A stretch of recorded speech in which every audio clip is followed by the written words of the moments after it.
नमस्कार, मी अश्विनी पुरी. आपण पाहताय DS न्यूज. बातमी आहे नागपूरमधून. नागपूरच्या कोराडी परिसरामध्ये रंगपंचमीच्या दिवशी एक धक्कादायक घटना घडली आहे. 5 वर्षाच्या नातवावर उकळतं पाणी पडल्याच्या प्रकरणी संबंधित आजीवर अखेर कोराडी पोलीस ठाण्यामध्ये गुन्हा दाखल करण्यात आलाय. मिळालेल्या माहितीनुसार मंगळवारी सकाळी सुमारे 8:30च्या सुमारामध्ये 5 वर्षीय ओम हरीश वांगे हा मुलगा पिचकारीने रंग खेळत होता. गमतीमध्ये त्यानं आपल्या आजीवर पाणी उडवलं. त्याच वेळी आजीच्या हातामध्ये गरम पाण्याची बादली होती.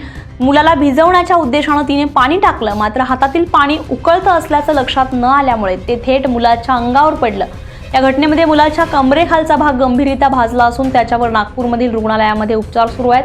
दरम्यान हा संपूर्ण प्रकार परिसरातील CCTV कॅमेऱ्यात कैद झालाय, तर व्हिडिओ सोशल मीडियावर मोठ्या प्रमाणात व्हायरल झालाय. सामाजिक कार्यकर्ते हितेश बनसोडे यांनी या प्रकरणाची माहिती जिल्हा महिला आणि बालविकास विभागाला दिल्यानंतर जिल्हा बाल संरक्षण अधिकारी मुस्ताक पठाण यांनी रुग्णालयामध्ये भेट देऊन घटनेची चौकशी केली आहे.